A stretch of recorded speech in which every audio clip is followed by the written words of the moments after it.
This is from Likkutei Sichos, Chelik Yud Tes, the Sicha for Pashas Ki Savo and Chai Elul. There are three ways that a person could observe Yiddishkeit. The first way is that the person observes it at arm's distance. The person is detached. He observes the mitzvahs, he is compliant with all of the rules and regulations, he studies all of the Torah, but he is observing the Torah. He and the Torah and the mitzvahs remain separate, and he complies with the laws, but it's not him. He is his own entity. In other words, a lack of bittul, a lack of real bittul. The Yiddishkeit is part of his life, but the Yiddishkeit has not penetrated to become part of his identity. Then there is the next level, and that is where a person surrenders to Yiddishkeit completely. Not only that the person is compliant to the Yiddishkeit, but with the right amount of chayis, with the right amount of excitement, the Yiddishkeit becomes personal to him.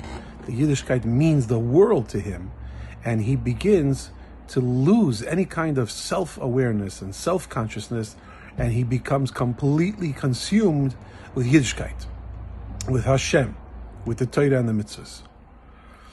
The problem with that second level is that because the person becomes overwhelmed with excitement for Yiddishkeit, part of that process, part of that bittul, part of that tremendous bittul, is that the person's personality falls into the background. Because the person forgets about himself. Because he sees himself as being a contradiction to this Yiddishkeit meaning everything to him, to the Torah mitzvah being personal to him. Right now, Hashem is everything, Torah mitzvah is everything, and I'm nothing. And so what's the problem with that? The problem is that the Eibishter gave each one of us all kinds of talents and gifts and skills and unique qualities and unique capabilities and a body full of potential.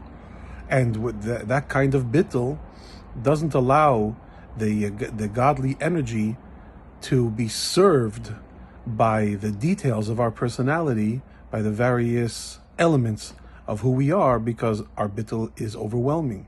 So then there is the third way to serve the Eibishter, which is with a bittul, but a bittul that is more pnimiistic, a bittul that allows each and every facet of who we are to be bottled to Hashem, but not cancelled, but rather devoted.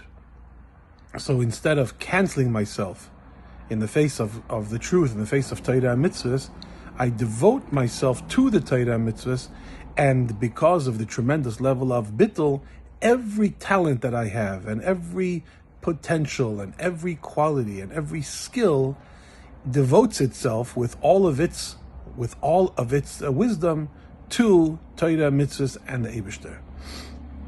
So before Chassidus, it was very, very hard for Yiddishkeit to be taken personally. It was something that needed to be done. It was something that needed to be performed. It was a function that needed to happen. But that Yiddishkeit should be taken personally, that me and Yiddishkeit should become one emotionally. Then the Baal Shem Tov came and introduced Anu Chayis, that made Yiddishkeit personal. And then the Alter Rebbe came and took that grand Chayis of Chassidus and was megale how that Chayis can permeate in a personal way in every aspect of who we are. Even our minds can grasp with calm and deliberate analysis, even our greatest potential, which is our intellect, our mind, can be involved and can serve Hashem by analyzing and understanding, and that's of course the Chassidus Chabad. And that's the meaning of the pasuk, Ki Savo el ha'aretz, that Yiddishkeit, according to the way of Chassidus, says, Ki Savo el ha'aretz, come into the Yiddishkeit. Don't remain cold and detached at arm's distance. Get into it. Savo el ha'aretz. Come into the land. Come into the Kedusha. Make it a part of you. And then the Alter Rebbe comes and says, make it a part of every part of you. Virishta, vishavta, ba, settle the towns and the villages in every corner of the land and every corner of yourself.